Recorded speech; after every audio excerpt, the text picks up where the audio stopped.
Welcome. I'm pleased to introduce this event on terrorism in America in the digital age. My name is Tom Glazier. I'm a program director at Democracy Fund, Voice and Democracy Fund, two sister organizations founded by eBay founder Piero Migliar to ensure that the public comes first in our democracy.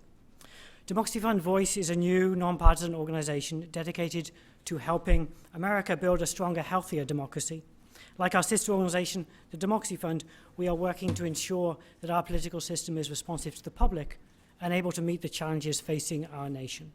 Basically, we seek to do things that make democracy work better. I focus on work around strengthening media with priorities on reducing misinformation, sustaining local news, and exploring innovative engagement practices. However, as the political fear-mongering and demagoguery in this election cycle heated up this past winter, we found ourselves asking not what role we could play to respond to try to make things a little bit better, but also what dangerous scenarios could take place that could actually make things even worse. Quite frankly, we were concerned that the unprecedented tension in the current election cycle and recurring violent incidents could speed the erosion of democratic institutions. And while emergency managers spend significant time thinking about public responses to major disasters, little attention is focused on how major shocks and disruptions can damage our political institutions and processes. The paper launched today and the event provide a tremendous opportunity to explore strategies for developing greater civic resiliency in the face of such events. It is our hope that expert reports like this one on this topic will prompt conversations among journalists, technology companies, and others about the practices that are employed to respond to the unthinkable and how these responses can strengthen rather than threaten the health of our democracy. I'm very much looking forward to the discussions this afternoon, and so without further comment, and on behalf of my colleagues at Democracy Fund Voice, I would like to pass the mic to Sharon. Thank you. Great. Thank you very much, Tom, and welcome all of you who are here today and all of us who are joining online. I'm Sharon Burke. I'm a senior advisor here at New America, where I run a program on resource security, and I'm also an advisor to the International Security Program and the Future of War, and a co-author of this report, which is War and Tweets, Terrorism in America in the Digital Age. I'm going to introduce my colleague, Peter Singer, in just a moment, but I do want to thank Tom Glazier and Democracy Fund Voice. And when we started this project some time ago, and I thought their mission was great. It was about revitalizing democracy and strengthening civil society. What he talked about in terms of erosion and those long-term concerns, and I was with him on that. But I didn't think it was an urgent, immediate problem. And now, of course, mea culpa, you were right. This is something that's for right now, not a concern about what happens next year or 10 years from now. So I'm glad to be a part, to be supporting their mission and supported by them. I also want to thank the people who worked on this project. Lisa Sims was the project coordinator. David Sturman was a co-author on the report, and Peter Bergen and his team advised us and helped us all throughout. So Peter is currently in Iraq, so he couldn't be here today, but we very much appreciate his work and all of the communications team here at New America that puts on these events. So I'm just going to start by summarizing our report briefly, and then get into a conversation with Dr. Singer, because he just came out with a new article in The Atlantic that I commend to everyone here about war going viral and war in the age of social media. And we're going to talk a little bit about our report and his work and what are some of the similarities and differences there. Then we're going to have a wonderful panel come up, and I will introduce you to them at that time. And we will have a discussion and then have some audience Q&A. And I just want to preset with you, with the audience, and with the audience we have online, including University of Central Florida is joining us online today. I just want to warn you that I may look nice and friendly, but please keep your questions to a question, or as Peter says, something with a question mark at the end. If you monologue, I probably will cut you off, so I'm not that friendly. So first, Peter Singer is here at New America. He's a strategist and a senior fellow, and I'm looking at his bio to make sure that I get the key points, but I don't need it. He's one of the top national security experts in this country, and he has a really interesting focus on technologists. He is a trend spotter. He's always ahead of the game, and he's operating in just about every sector that you can. He's advising governments. He's advising Hollywood. He's advising technologists. So I'm really delighted you could join me to open this up and have a conversation. So first, our report. When we started this report, we wanted to look at terrorism in America and how people react to terrorism. Of course, in the middle of our study, the attack in Orlando at Pulse nightclub happened, and that changed what we were looking at a little bit. But to put it in a broader context, Peter Bergen and his team have done a lot of work on what's happened in America since 9/11. And there have been 147 Americans killed in terrorist attacks, 94 at the hand of jihadists. So more recently, the places that will ring a bell are San Bernardino, Orlando, of course, which is a case study in this report, Minnesota, the stabbing in Minnesota, New York City, New Jersey, and maybe even North Carolina recently. It's too soon to tell what the details of that attack were, but it's possible that that was also a terrorist attack. Political violence in this country, we've had a history of it for a long time. It's not all jihadi violence, of course. This is everything from the Weather Underground to possibly this new attack in North Carolina. As I said, hard to say at this time. It's not possible to stop all attacks for all time, no matter how good our intelligence operations are, no matter how good our military is, and they're very good, gentlemen, we know that. We've had a couple of Army officers here, which is terrific. We can't stop everything for all time. So what do terrorists want? I mean, more than 30 years ago, Prime Minister Margaret Thatcher said that publicity is the oxygen of terrorism. What they want is to affect how you feel, how you act, how your government acts, and they have their own goals, and that is the definition of terrorism, is a group that uses violence for a political or ideological cause. So that's what they want. So in other words, how you act is part of their strategy, and resilience to such an attack should be and is part of any nation's counterterrorism strategy, and it's certainly part of this nation's counterterrorism strategy. So when you look back at the recent attacks that have happened in places like San Bernardino, I think when you look at polling, a lot of Americans feel like they're at personal risk of a terrorist attack. Now, the risk of any individual American being attacked isn't that high, but why was San Bernardino a target? Because the perpetrators lived there. So in other words, even though any given individual is not at a high risk of attack, any city could get attacked at any time. So every city in this country needs to be prepared for this kind of crisis and what they would do. And this is what our report is looking at.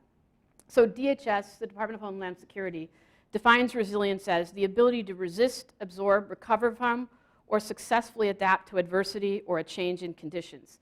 And we looked at what determines resilience, what shapes resilience. And a big part of resilience is who tells the story and what kind of story they tell. How do they choose to shape the narrative? And this is something that's changing dramatically in the era of social media. So that's what we looked at, is how is the way the story is told changing. We have a historical section in our report that starts with the World Trade Center bombing in 1993.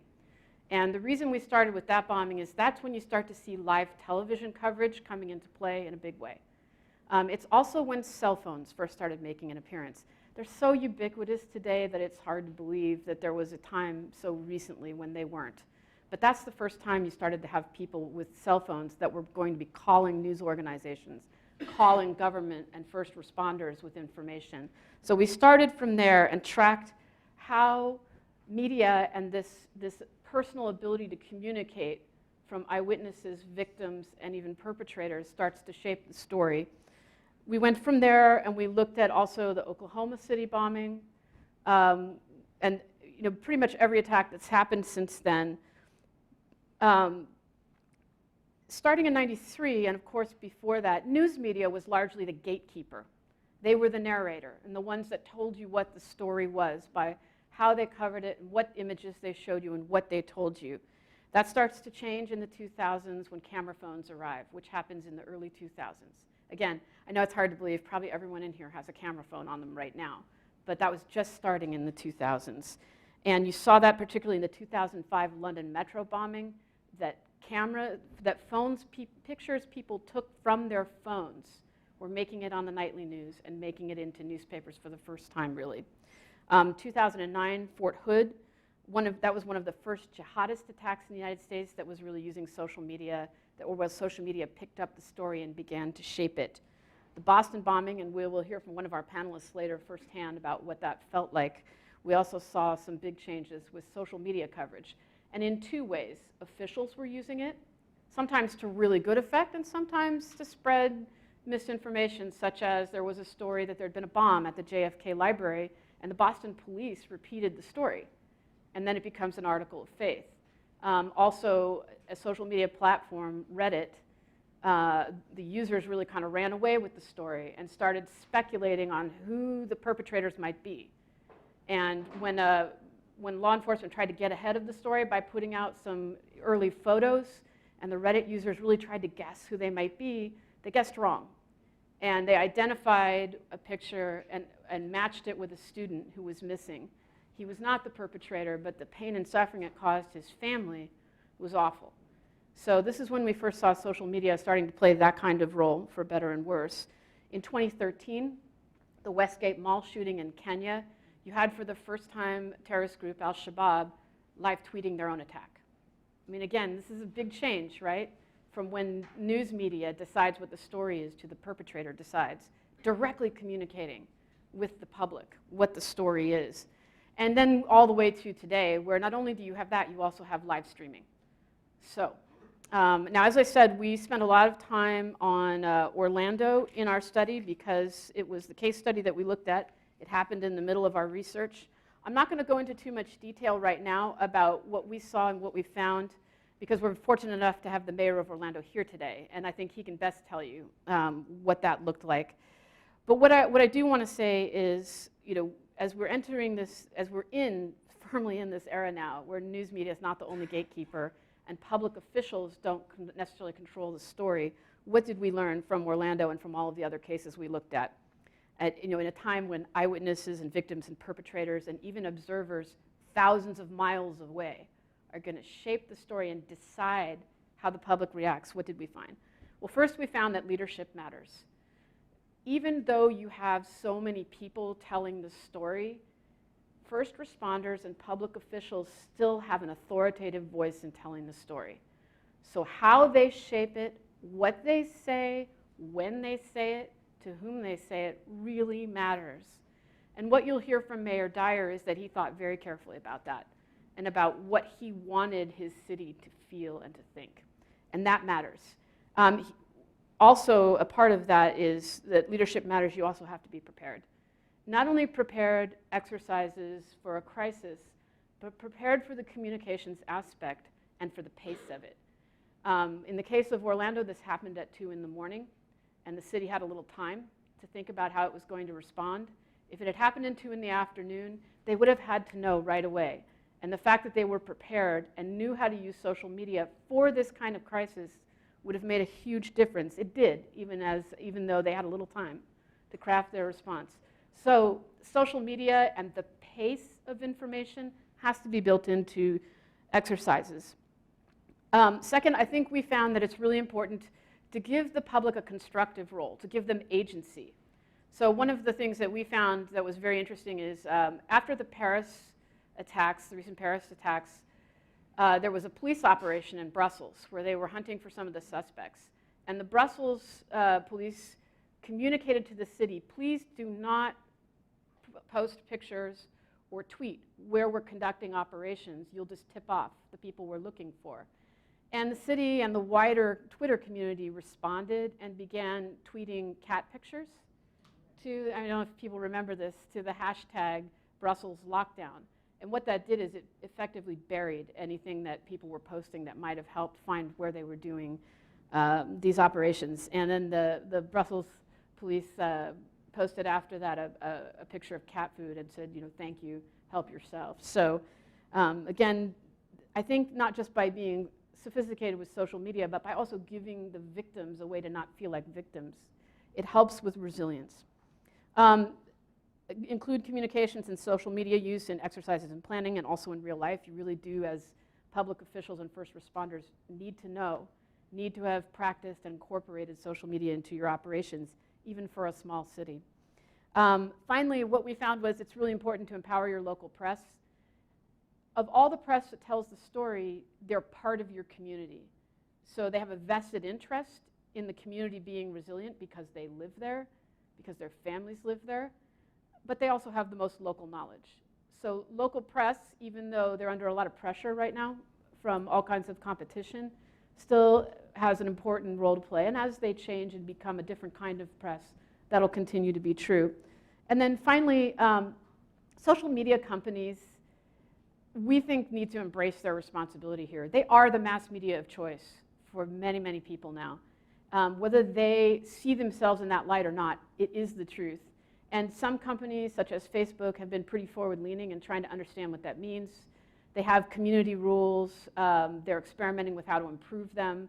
They're experimenting with how transparent to be. They're experimenting with collaboration with government.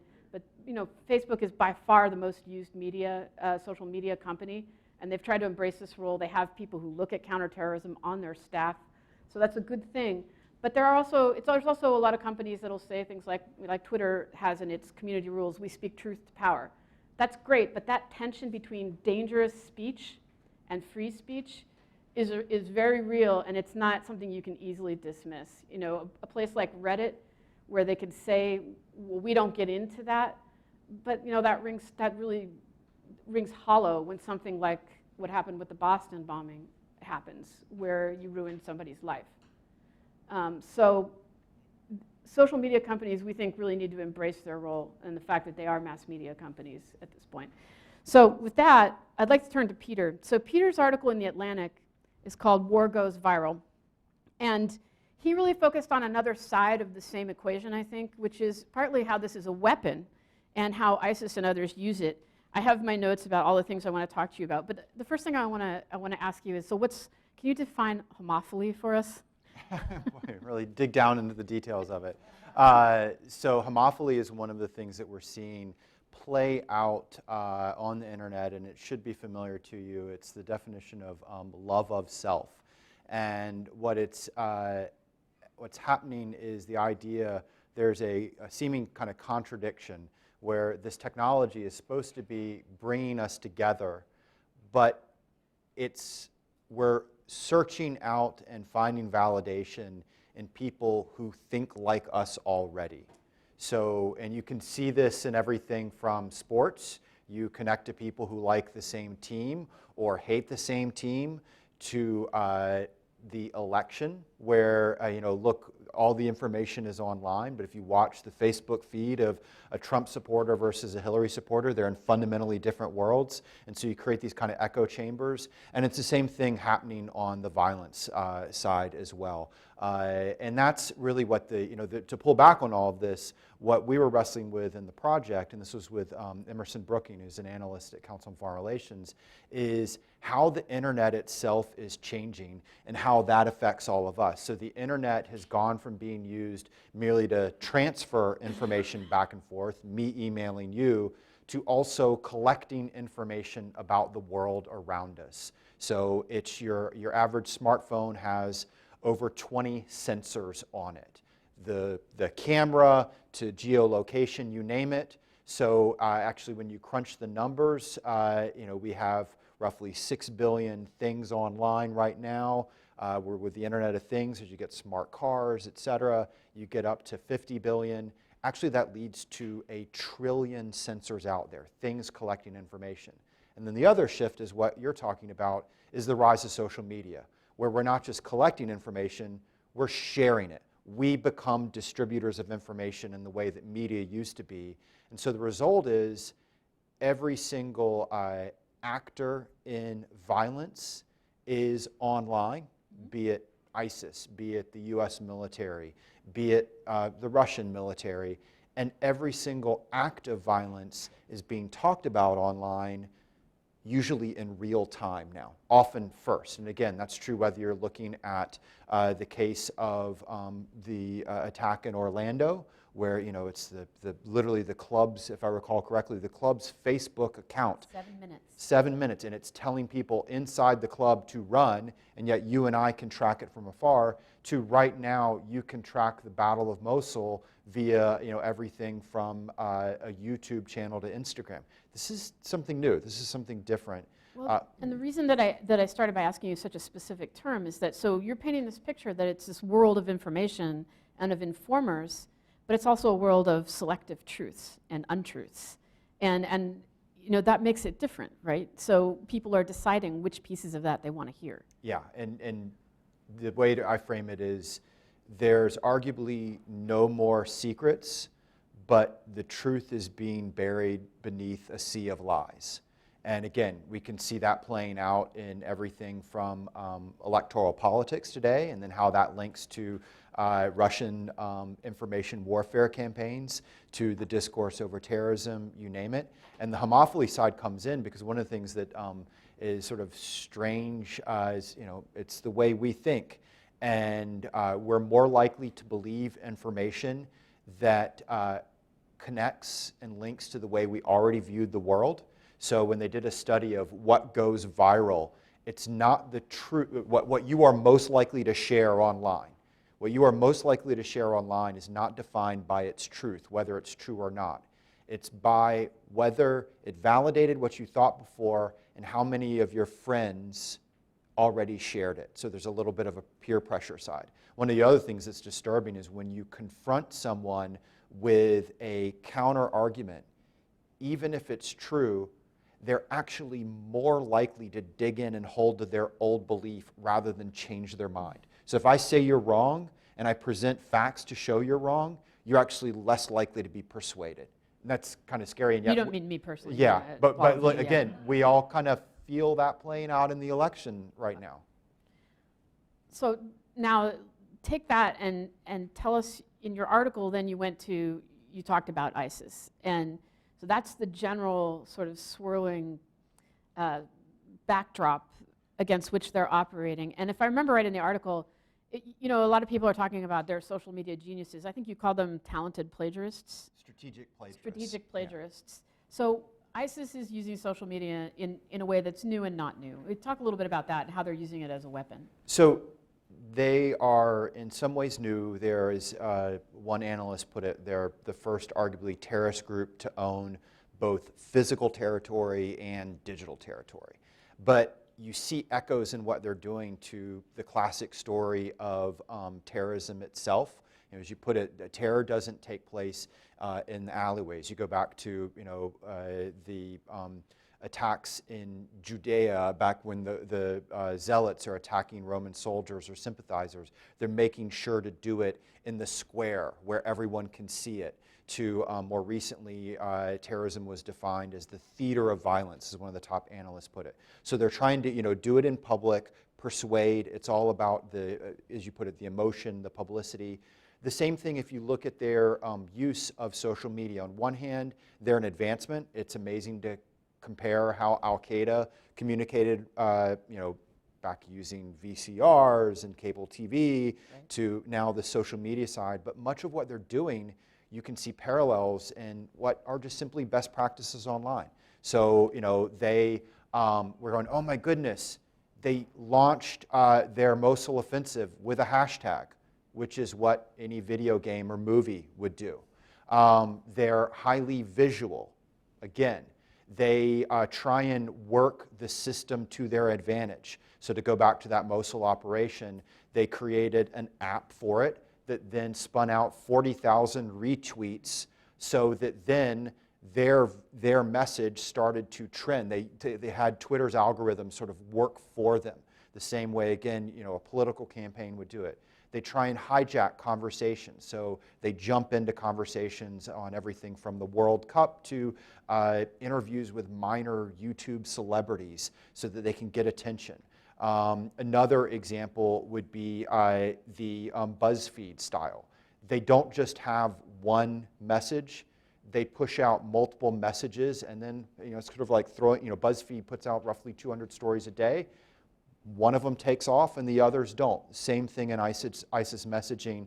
The other part, which is the tactic used by, you know, everything from you know, the real strategists of social media, Katy Perry and Taylor Swift, is it's the combination of being very strategic and tailored, but also simultaneously authentic. So, you know, Katy Perry has, you know, arguably has the most Twitter followers.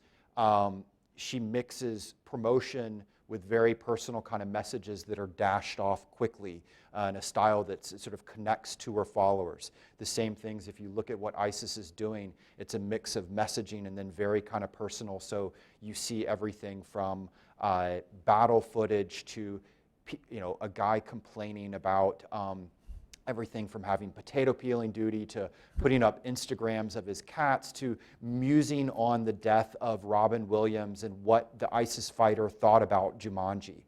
And then what's happening is they're connecting to people who are, again, like-minded, and then they're taking the message into kind of a different space where the cultivation begins. The same thing that happens in online dating. You meet someone who sounds like you, and then you take the message to the side and you connect further. And that's where we're seeing kind of the recruiting.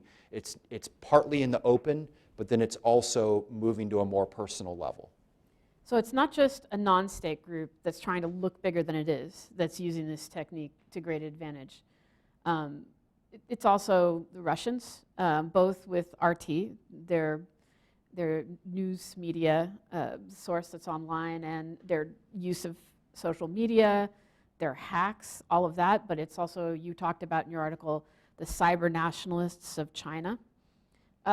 You talked about RT's role in the Brexit vote.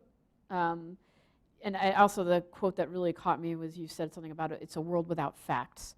So my question, bundling all of that together, is, so what do we do in this world? How do you counter, or how do you fight, or how do you deal with the fact that you've got everything from ISIS to RT to cyber nationalists who are trying to influence your public and tell the story? Have you seen good strategies? What do you think a good strategy is?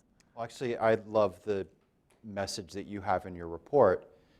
In discussions of everything from terrorism to cybersecurity, we're constantly using the two Ds, defense and deterrence. Keep the bad guys out and or scare the bad guys away. And in terrorism, in cybersecurity, and in this information warfare side, that is a losing game. As you put it, it's never going to give you 100% security because there's some actors that aren't deterrable. There's other actors that are already on the inside. So you can do whatever you want on the immigration on the wall side, but there's inside, same thing in cybersecurity. Instead, the magic word should be resilience. How do I power through the attack? How do I, to go back to use the Taylor Swift reference, shake it off? How do I recover quickly when I've been knocked down? And it's the same thing when you're thinking about information warfare. The best way to respond is to be resilient. The best way to keep from being manipulated is to know that someone's trying to manipulate you. And again, shrug it off, power through it, push out alternative messages that are just as adept, bury the lie in a sea of truths. The challenge, and I think your next panel is going to get to this, is, and this is the same thing again in all of these spaces, cybersecurity, terrorism, this information warfare side, is our current political system and media one that incentivizes resilience or rewards hysteria? Is it one where the gatekeeper, so to speak, whether it's a gatekeeper who is an editor on a cable TV show, a gatekeeper in terms of a media company, a social media company, a gatekeeper in terms of a politician? Are they incentivized to ramp up the anger, ramp up the fear factor, ramp up the uncertainty? Or are they incentivized to say, no, we're going to power through this? I worry about that right now. And then, of course, you get the kind of the partisanship side where, again, to go back to where we were before, is it even worse where they're existing in two different worlds? So it's hard to be resilient if you and I have a different set of facts of what happened. But again, that's to me one of the major challenges of our democracy right now, is how does it become more resilient to these forces? That's great. It's a terrific opening conversation for us to bring up the next panel, but tell us before you go, and then please, Peter's going to stick around for the Q&A as well. Where you're going with this? You have a book that you're working on? Yeah, so I mean, there's a next project that's going to try and pull back and look at this, not just with these individual examples, but try and figure out what's going on overall in terms of politics and war, you name it. That's great. Well, we'll look forward to that book. Cool. Can't wait. So get busy. All right. And if I could invite the panel to come up right now, and as they are taking their places, I will introduce them to you. And I'm going to use my notes to make sure, because this is a very distinguished panel. We want to make sure we get them all. Absolutely correct. So at the far end here, we have Katie Wheelbarger, who currently serves as the policy director for the Senate Armed Services Committee and also acts as Senator McCain's staff lead on the Senate Select Committee on Intelligence. Previously, Ms. Wheelbarger served as the deputy staff director, I'm going to call you Katie for the rest of this though, on the House Permanent Select Committee on Intelligence during the tenure of Chairman Mike Rogers. Before coming to Capitol Hill, Katie was a counsel to Vice President Dick Cheney and also a counselor to Secretary Chertoff at the Department of Homeland Security in its very early days, I believe. She's a graduate of UCLA, go Bruins, and Harvard Law School. Next to her, we have Juliet Kayyem, who is one of the nation's leading experts on homeland defense and national security, having served as a state official in Massachusetts and also in the Department of Homeland Security. Now, as if that weren't enough, she's also today an entrepreneur who's running her own company that gives strategic advice and risk management planning. It's called Kayyem Solutions. She is an on-air security analyst for CNN, so she may look familiar. She should look familiar if you watch TV. She's also a podcaster and author of a new book called Security Mom, an Unclassified Guide to Protecting Our Homeland and Your Home, which came out in April 2016. And then immediately to my left is Mayor Buddy Dyer. Now, he has served as Orlando's mayor since 2003. He's a really important leader for Central Florida. And you think about Orlando. Orlando is not your average city of its size. It is one of the most visited cities in the world, certainly in this country. Something like 49 million visitors a year. 66. Ooh, 66. Okay, I'm off by a lot. 66 million visitors a year for a city that's, I think, 250,000 in the city proper and 1.4 million in the area. So when you're mayor of that city, you have a really interesting set of challenges. I think I have a list of his accomplishments. He opened 3 community venues, the Amway Center, the Dr. Phillips Center for the Performing Arts, the Camping World Stadium. Forbes has named Orlando the #2 nationally best place to buy real estate, and anybody who's looking for an investment. #3 in job growth, and this is my favorite, #4 in the happiest place to work. So that has a familiar ring to it, happiest place to work. Before he became mayor, he served in the Florida Senate, including as the Senate leader. So he's a very experienced politician, and again, I come back to he's been mayor since 2003, and if I remember right, in 2004 he started his tenure off with 3 hurricanes and a tropical storm all in a row. Right. So he got trial by fire with what it means to have crisis communications. As I was going through your background, I also was very intrigued to see that you have a degree in civil engineering from Brown University and a JD from the University of Florida and some other Florida city, and that he started out as an environmental engineer, which is a topic that's near and dear to my heart. So I'm delighted that you could all join us today. So Katie, I would like to start with you, because the question I have for you is you look a lot at the threat. So tell us about the threat. Is terrorism something Americans still need to worry about, and specifically at home? Yeah. Is this a threat that's growing, that's getting worse? Give us a sense of the state of play. Well, first, appreciate you having me here today. I think Peter explained in your discussion with him, sort of gave a little bit of a backdrop of what we worry about a lot on Capitol Hill when we analyze the threat is sort of the morphing and changing behavior of the terrorist organizations, the extent to which they are harnessing new media and new communications techniques to really bring new members into their fold and also inspire others around the world to, even if they're not directly members. I will say, though, in some ways, looking at the threat now and partaking in the public dialogue, the post-ISIL era is almost, if there's a silver lining to it, it's that I believe people are paying the attention to it as they deserve to pay attention to it, whereas those of us that were advocating to continue to worry about the terrorist threat and sort of the metastasizing threat around the world as different branches of al-Qaeda were opening and we were continuing to partake in different military actions in more and more countries, that there was a sense in America that it was sort of not something we wanted to think about anymore, or it was something that we thought we had sort of solved. We could deal with it overseas by military action, but we had defended ourselves and made ourselves so secure in our homeland defense that it wasn't as much of a problem here. I think the events, not only the rise of ISIL, but obviously the attacks in Europe and in America over the course of the last couple years have actually brought the attention to it that it deserves. I think the numbers that we cite are a little sometimes don't necessarily reflect the true extent of the threat. Yes, you're unlikely statistically to be a victim of terrorism, but in many ways the number of terrorist attacks we have or have not had is somewhat a sign of the success of our post-9/11 counterterrorism efforts. Also, we've been lucky a couple of times.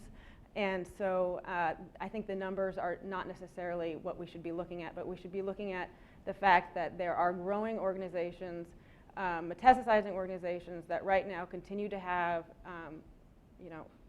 people that are completely absorbed every day in doing external plotting against the United States, whether they be, I just came back from Afghanistan. I was there 2 days ago, met with General Nicholson for a long time, and he likes to remind visitors that 20 of 90 foreign terrorist organizations, designated foreign terrorist organizations, operate within the AFPAC area, many of them attempting to attack the US personnel in those countries. Jalalabad, for example, continues to be a hotbed, goes back to where we were pre-9/11. So these are issues that we are still confronting. I think the organizations are resilient. I think they are emboldened. I think they can absorb a lot of our military efforts. The coalition against ISIL is doing great things. I think some of us on Capitol Hill wish they could go a little bit faster. The slower the military efforts overseas take, I think the easier it is for the organizations to absorb the efforts and to adapt to them. These are very resilient, adaptable organizations. But I'll end with one thought, which is I'm really heartened to see the report, because we do spend so much time when we're looking at the threat focused on how is the enemy using social media for their advantage. And I think it's really important for us to get a better sense of how we can better use it to avoid the fear and the terror that the terrorists actually want us to endure. One more question for you, Sure. Katie, which is, so what do you think, if you had to characterize the view from Congress and how Congress is looking at terrorism and specifically at counterterrorism in the United States, is there, how would you describe the level of interest and what members of Congress want right now? I think obviously they want us to be secure. If I was being perfectly honest, I say the perspective I have is a little schizophrenic at times. Right after an attack or even a thwarted attack, the talk for the first few weeks after it is, how can we again harden our defenses? How could the FBI have let this happen? How, what could we be collecting more of? How could we not have known what that person was thinking? And that's something else I want to kind of foot stomp what you said earlier. We can't expect ourselves to be perfect, especially in defense. We're an open civil society. I believe we need to do everything we can overseas to stop the organizations from existing, to avoid them inspiring others to do acts in the United States. But we can't expect a level of perfection from our intelligence and defense agencies. They can't read people's minds, and in some ways you'd be expecting them, perfection would require that. So schizophrenic in the sense that, immediately after attack or a thwarted attack, they want to know what happened and how we could do everything to stop it. Then there might be civil liberties issues that come up later at a different time, and it's why are these agencies doing X, Y, and Z or collecting X, Y, Z information? So they're trying to find, I think, the balance and that the American constituency is trying to find. And to get back to something I think Peter said is sometimes we can find ourselves in the media loop of we get more attention if we're hysterical, whichever direction it goes, whether it's the hyper-libertarian side or the hyper-security side. So we do see that a lot, I think, on Capitol Hill. The little bit of the loudest voices sometimes get the attention. I think most folks up there are pretty strong on security and balanced in how to achieve it. But we do see the same things you're trying to address, I think, in your report, we see up on Capitol Hill. So take that view, Juliet, and you have a really interesting perspective on this, not just because you're you, but is, a federal official, a state official, and then at the time that the Boston Marathon bombing happened, you were a CNN analyst and pretty fresh off of government service, I believe. And not only that, it was your town, and a mile from your house. Right. So all of a sudden, you're living a terrorist attack as a journalist, a public official, a parent, a resident, a victim. It was your city. You were right there. So can you give us your perspective, your multi-layered perspective? And I write about it in the book.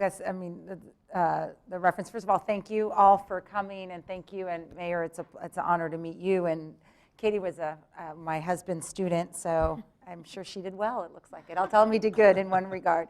But it's the Boston Marathon bombing, both because it sort of, I think in some ways set the stage for what worked and what didn't work for what happened in Orlando, but also just my various roles. In my life I've had one career but many jobs, and in state and federal government. As a state Homeland Security Advisor in Massachusetts, I actually was in charge of the planning for the Boston Marathon many years before the attack, so was very intimate with a lot of the preparedness and planning that had gone on. But as some people in the audience know, the Sarnoff brothers went to my kids' school. They lived 2 blocks away from us. The father's office was, mechanical auto shop was on one of the kids' school's corner, so that was cordoned off when he went back to school a week later.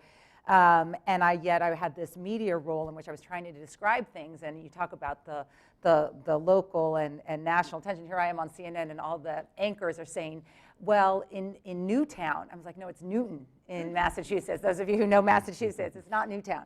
And trying to give a sense of sort of what was going. And so part of what I viewed my role is just described how the apparatus works. What is an incident command? Why does it look like the cops are just standing there, and what are they doing?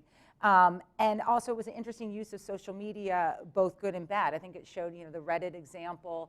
Obviously, CNN had a major reporting error on Wednesday when one of the reporters announced that there had been an arrest when there wasn't. But also think about Thursday night, yes, when for the first time the FBI, and those of you who work with the FBI know how historic this was, essentially crowdsourced an identification. We did not have any record of who the Sarnoff brothers were. So there were all these pictures out there. And so you saw over the course of the week the FBI and the Boston police becoming much more comfortable saying to the public, look, there are millions of cameras at the finish line of the Boston Marathon. The irony was, given all those cameras, right, there was not good positioning of public cameras to figure out who they were, of public safety cameras. And so you saw the good and bad of sort of this crowdsourcing social media over the course of a week. For me, personally, it sort of confirmed what I had been thinking about since I had left DHS, and there's a number of DHS people in the office. And back to your point, we can tend to try to rationalize away the threat of terrorism, in particular in the homeland, by saying, oh, the statistics are so low, whatever. And what I remind people as a mother of 3, having been in this space, yeah, you can say that, but if my kid is that 0.0001%, your statistics be damned, right? So we have to accept, as I think public officials, the intimacy that people feel and fear that they feel. And so that does get to what I thought was so interesting about the report, if I could just comment on a few things, that in Homeland Security now we actually don't talk about the department as being Homeland Security, right? Any more than you would say the Department of Education is education policy. We really talk in terms of the Homeland Security enterprise. I mean, we also talk another pivot essentially after 2005 Hurricane Katrina. Department of Homeland Security came out of 2001, and the terror attacks 2005 was what I call a course correction after Hurricane Katrina, in which we also talk about all hazards. So that those two things combined really do try to invest the communities with a sense of trying to minimize all risks to the community. So you're training your public officials for all sorts of hazards. You try to maximize national defenses, not just federal, because the department is very small. People here from FEMA, there's like less than 3,000 people that work at FEMA. The muscle of public safety is on the state and local level. but you also try to maintain our openness as a society. And so those shifts really do complement what's going on in social media. And so I want to just talk about the after the boom side of this and something to think about in response to the report. It is true that I think that social media has a capacity to engage communities after any disaster, but we could talk about terrorism specifically. In my field, in 2001, we had a tendency to talk to the public in a way that either made them tune out or freak out. We probably still do that, right? So that you're, oh God, the world is going to hell in a handbasket, I can't pay attention. Or, I can't go outside my house and my kids have to wear helmets in the basement. Like that's, those are how we talk to people. And trying to use social media to engage people to actually do something rather than read about it, be scared about it, or whatever. And so that's where I think social media actually has this power to engage people in what we call the enterprise, which is the public, state and local first responders, NGOs, the churches, and the faith-based community, and certainly the network, right? And so one thing that is worth noting is the extent to which we've become very reliant on social media, and I sort of put crowdsourcing and shared economy. I put all those things sort of together. So using the web or whatever to engage people who aren't physically in the same room. A lot of you are familiar with Facebook's sort of disaster ping. So if something happens in Paris, I advise Airbnb and to give them full credit. Airbnb after Orlando, but certainly after Paris, and then in the build-up to the hurricane. Airbnb renters, or they're not even called renters now, I just exposed the fact I don't use them, but Airbnb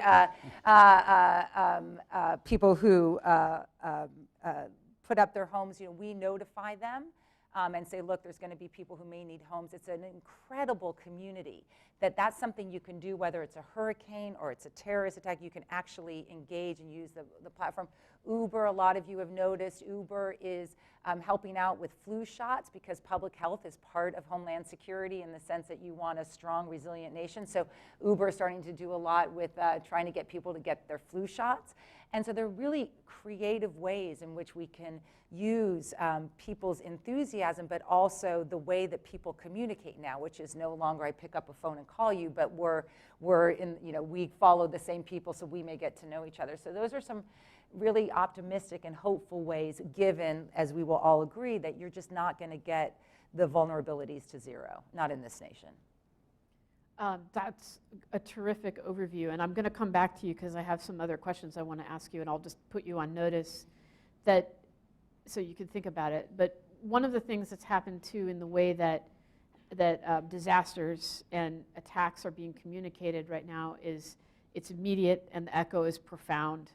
And again, sometimes how that story gets told and spread, it's not always right information and it's not always helpful information. And one of the things that's been an ongoing concern, and we'll talk to you about that in just a second, Mayor, is communities that get targeted for secondary violence, and in particular, Arab Americans or Muslim Americans. And I I've managed to pose it to you, but your family is originally from Lebanon, and I wonder, that's the other layer of Juliet Kayyem, is you've got the official, the journalist, the parent, but also an Arab American.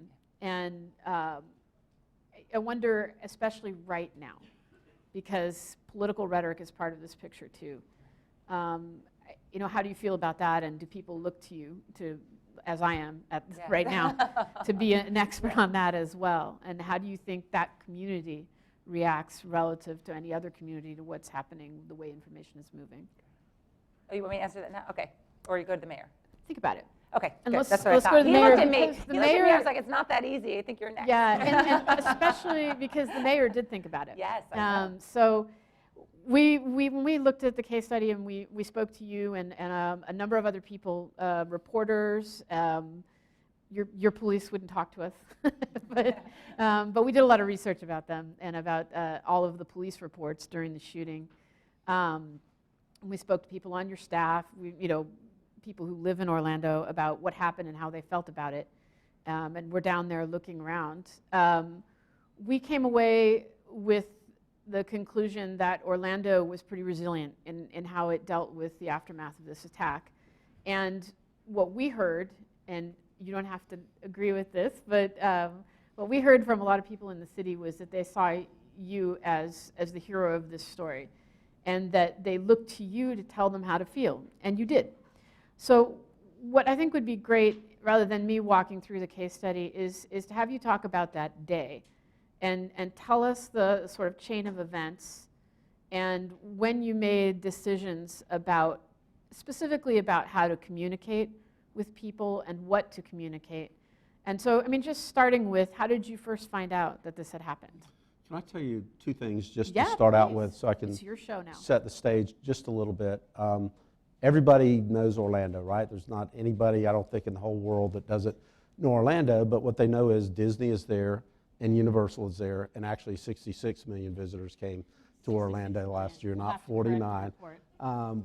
which is the most visited place, at least in America, not the world. So everybody knows Orlando, but they don't really know Orlando and its residents. And you saw Orlando and its residents during the course of Pulse and the aftermath of Pulse. But we are a very young city. We're a very open city. You don't have to be third generation to do whatever you want to do there. People come for opportunity, but we embrace diversity, equality, fairness. We are a very multicultural city, and that's who we were on that day. It wasn't something that we needed to form and tell people. It's who we were, so we had that advantage going in that day. And then the second thing is, after 9/11 and then the 3 hurricanes that you referenced, and we had a workplace shooting that in downtown that had 1 fatality and 3 injured, we do a lot of emergency training, and a lot of it is weather related, as you might speculate, but we also do a lot of active shooter training, and we do it not just as the city of Orlando, but we do it on a regional basis. So all our law enforcement people know each other. So when they showed up that night, it's not like they're meeting each other for the first time. They're all together. They know how they talk. They know how they act. They know what to expect. And then, interestingly, we had been following the national trends like everybody else, and we usually do hurricanes, we do active shooter, but we actually did a tabletop on civil disobedience after Ferguson, after Baltimore. And it was a wild scenario that I don't think ever could happen, but it was an African American being shot by a police officer in one of our troubled neighborhoods with the NAACP convention convened in town, and then a rapper that was going to perform that night. So you can imagine, yeah, that was an interesting scenario to deal with. But through that, we understood how important communication was all throughout this, and we actually now had a ESF function that was simply social media. We actually had that broken up. ESF. Emergency support. Okay. Right. Our wonky world. Yes. Yeah, sorry about that. I usually don't bust into acronyms. So, I've spent a lot of my life in the Pentagon, and Yeah, so I I'm was going to never call in you the out on military, acronyms. So. but anyways, we had plans on how to communicate. For instance, in a civil disobedience, it would be through police Twitter, through hurricane, it would be through our Twitter. So you had all So that we already. had some stuff in place. The roles and missions were defined. Right. Okay. But you can never anticipate, we never anticipated what was going to occur, and it would be hard to ever imagine that that could occur. So the first shots were fired at 2:02, 2:03, somewhere in that range, and I got a call at home. I was asleep about 3 o'clock in the morning, and the call was, Mayor, this is Deputy Chief Bobby Nzueto.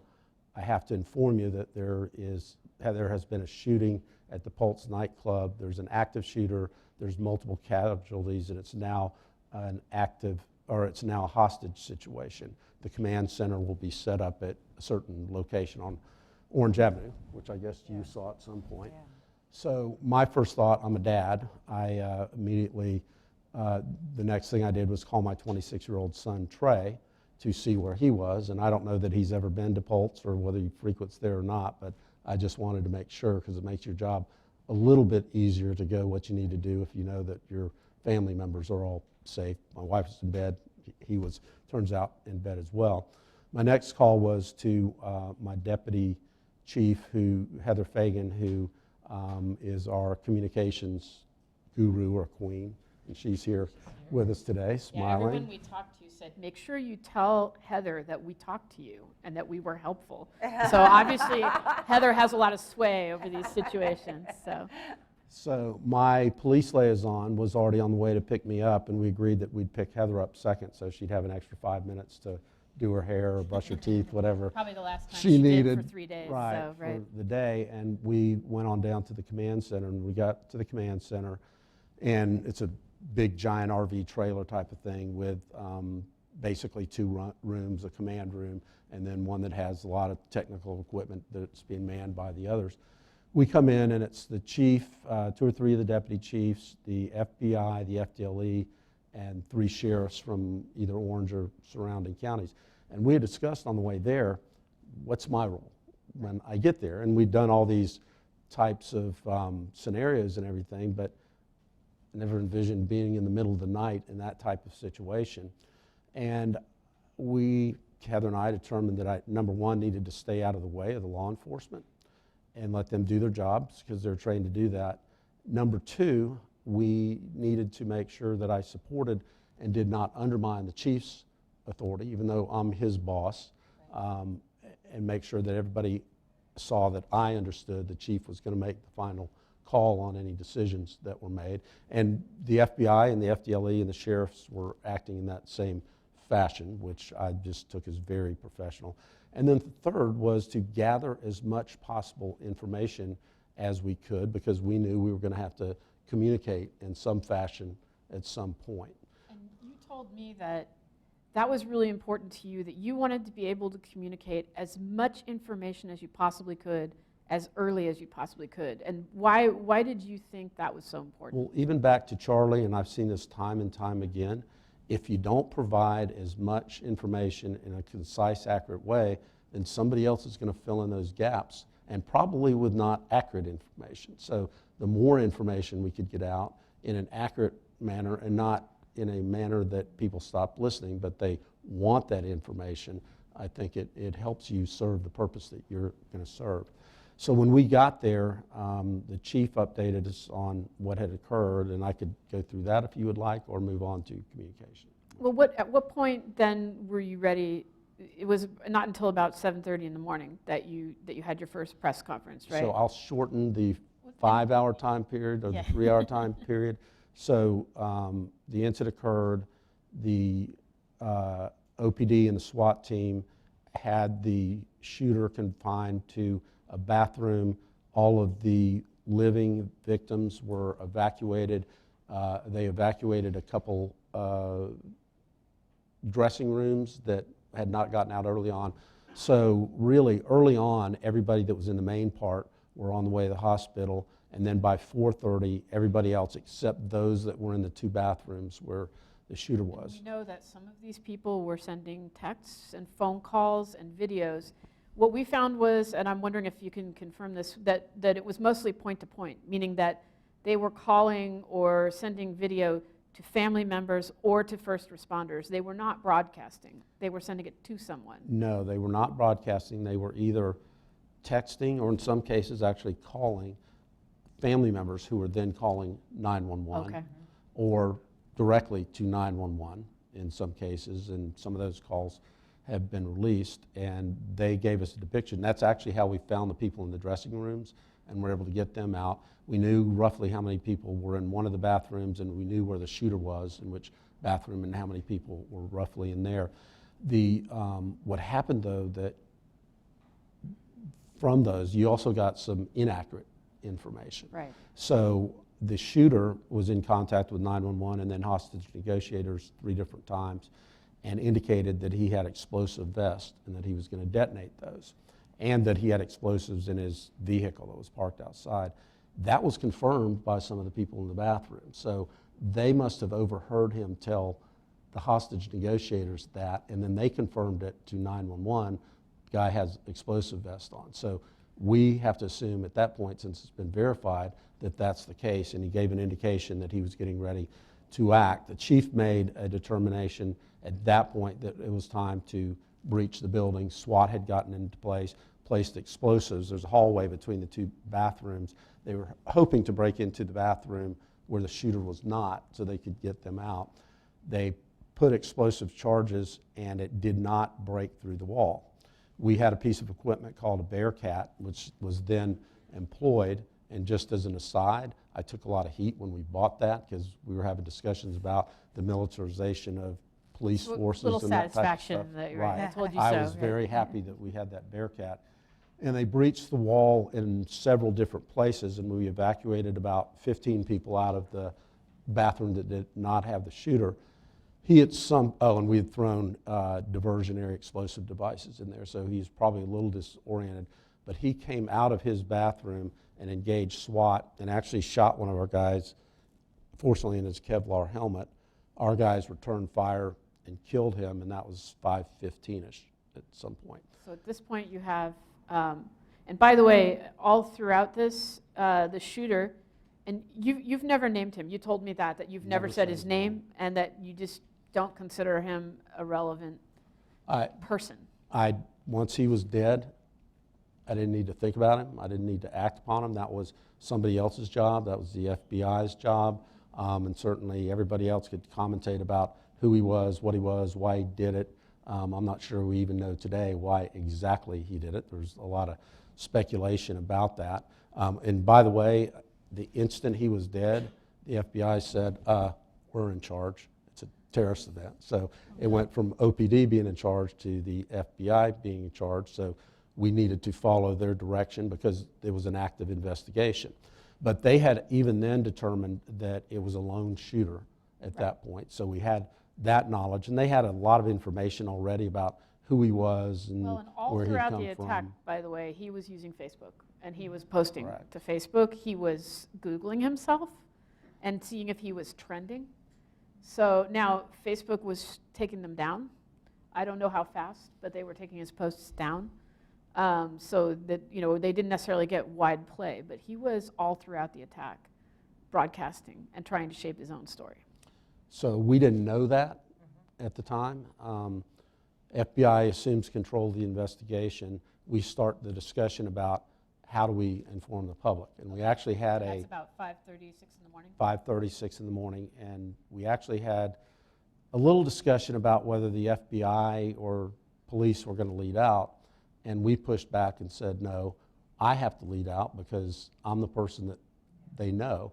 Ron Hopper is the best FBI agent I know, but when he goes out there, that's going to scare people. Nobody's going to know who he is, whether to trust him or not. And if OPD leads out, that sends a whole different tone than if your elected mayor comes out. So we got them to agree to that. And I'm going to tell you quite honestly, we were fortunate in that regard because the FBI's federal spokespeople weren't there yet till the next day, and we might not have been able to convince them, but we were able to convince the local agent in charge that that's the way it ought to be. So note to any FBI headquarters officials that are listening, it's really good to have your local official who's known by the community in charge of setting the tone in the communications. So we were able to, I don't want to say dictate, but kind of lead throughout the course of the first day in setting the tone.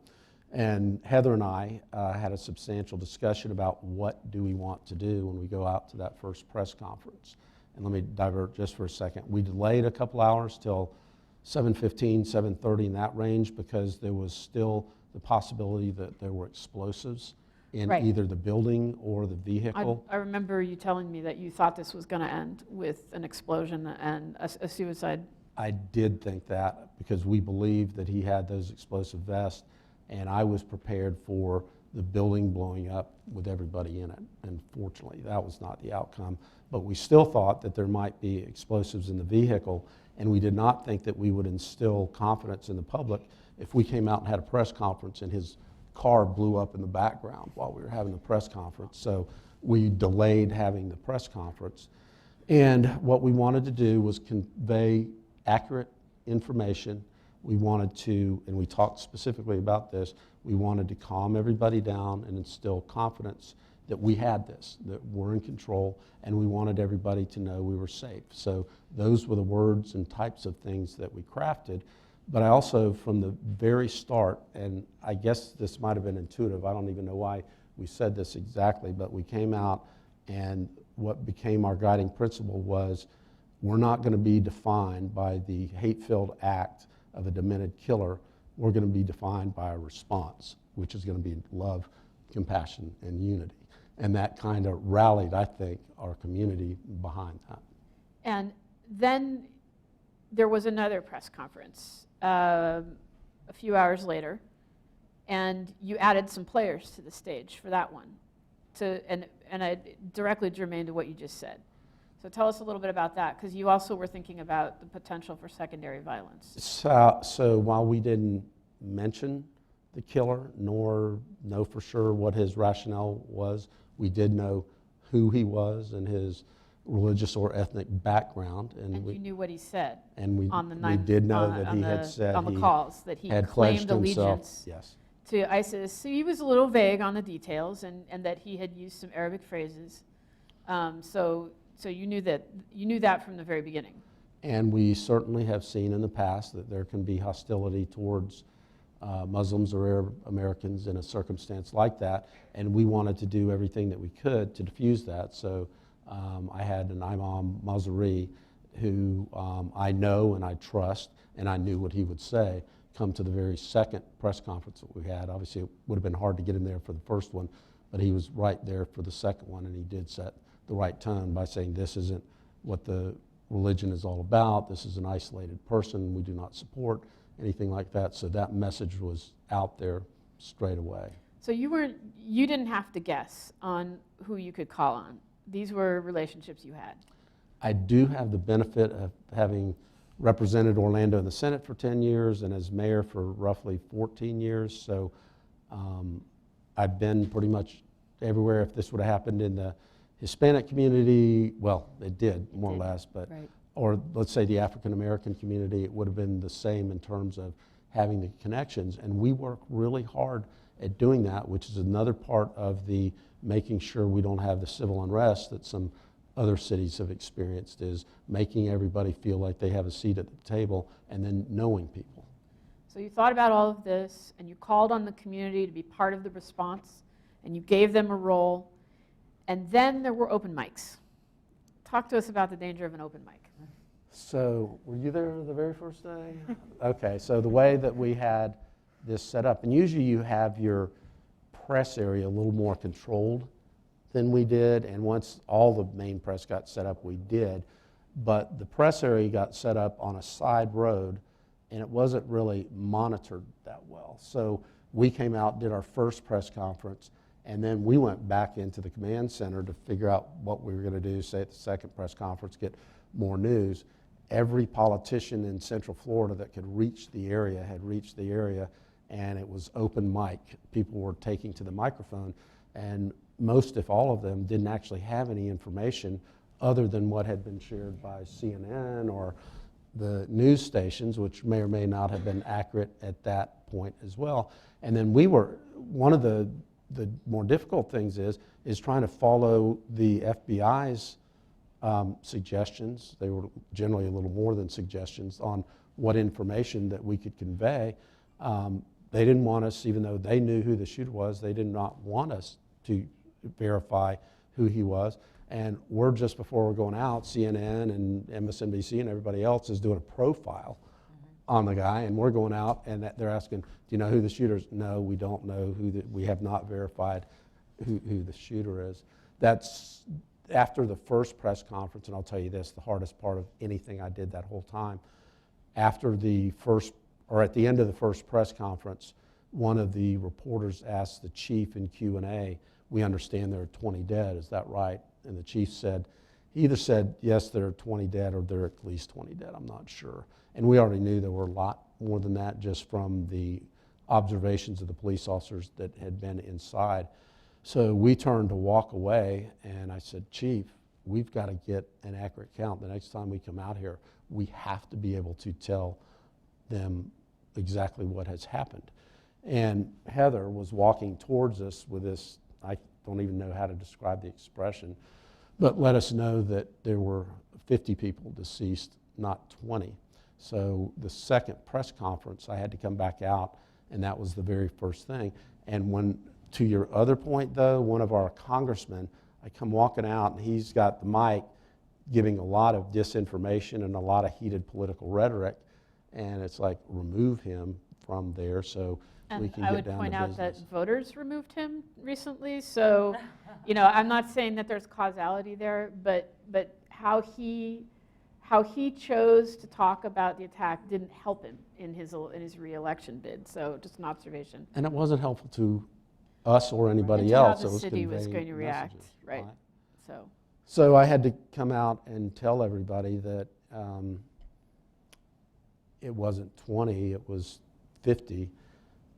And at that point, I knew that I had to keep my calm and keep my cool, because if I broke down, that was not going to be good for anybody. So that was one of those really deep breathing exercises where you take a really deep breath and then say everything you have to say before you take the second breath. And I can tell you, looking out at, say, this was the press corps, there were a lot of seasoned people there, and there was a audible reaction. we heard that from a number of reporters who were in the room, that they were shocked and that there was a gasp around the room. And it was shocking. Let me ask you, one thing we heard from everyone we talked to was this feeling of being overwhelmed. Just overwhelmed by what had happened, but also overwhelmed by the amount of information that was coming in, especially once the rest of the country woke up to the news and the social media spiral began, that the amount of questions, the amount of speculation, all of it was overwhelming. We heard this from everyone. We heard this from Orlando Sentinel reporters, from everyone we spoke to. And it would be interesting to hear you talk about that, but also, we were very impressed with how the police and the city used social media to sort of manage that just onslaught and influx, but also how much worse this would have been if it had happened in the middle of the day. That feeling of being overwhelmed would have happened immediately. There's no doubt that we were able to handle the communication aspect of it far easy, I don't know if easier is the right word, but in a more effective manner, let's say, because we had 3 or 4 hours to get prepared before the onslaught came. We totally activated our emergency operations center. We had our communications people there. We had our social media people there. So we were able to, we had somebody monitoring all the social media coming out of any of our different areas. And we had a protocol in terms of press, in terms of press request. And oh my gosh, I have no idea how many of those there actually were, but we had a team that everything filtered through, and that was on the city side. So even the police side of stuff came through my staff, through the communications staff. And then I told you we had the protocol in place that since it was this type of incident, the outgoing feed would be through the OPD Twitter feed, and everybody else would take from that feed, as well as our regional partners. Everybody else, whether it was Orange County or Osceola County, were also letting OPD disseminate the message and then retweeting or reemphasizing that message. So if reporters called, they got a message that said, go to our Twitter and our Facebook. Right. And that's how they got information. And we tried not to have press conferences just to have press conferences. We only had 3 main press conferences that first day, and the second one was to convey the numbers, but also to start taking care of the victims and their families. Right. So we had established a hotline for anybody that had information about anybody they thought might be a victim where they could call, and then we set up a website that was going to have names of victims and on there. That became a very tough thing to manage as well, because we set up a victims assistance center where the families could go to get information. And some people asked me mistakes we made. That open mic was one. The second was not having a secure location that the press could not get to the family and the victims because they were there tracking people from the car to the building and back. So day 2, we went over to Camping World Stadium where we could park people in a secure place and they could walk in without the press being able to get at them. But late in the day, we were able to evacuate the victims from Pulse to the medical examiner's office, and that's a county position. And the guy had been on the job for a week, I think, at most. So he had not even been confirmed by the county commission at that point. But we emphasized to him how important his job was, because if we went a day or 2 without identifying who the victims were, we'd have a different narrative going. And he identified 48 of the 49 victims overnight. So I came back in at 7 o'clock. And that was the next press conference we did, was letting everybody know that we had identifications. And he was able to identify the last one, I think, by about noon, but that was critically important. And he also had the presence of mind to take the killer into a different building and do the examination totally away from where the victims were. I think, Juliet, to turn to you now, what you hear is that the mayor focused on victims. He focused on telling his city to show the world that this didn't define them, and specifically that they were LGBTQ friendly. But also he focused on the imam and the message that this was not the community's fault. It was not the Islamic community's fault that this happened, and that this gunman did not speak for them.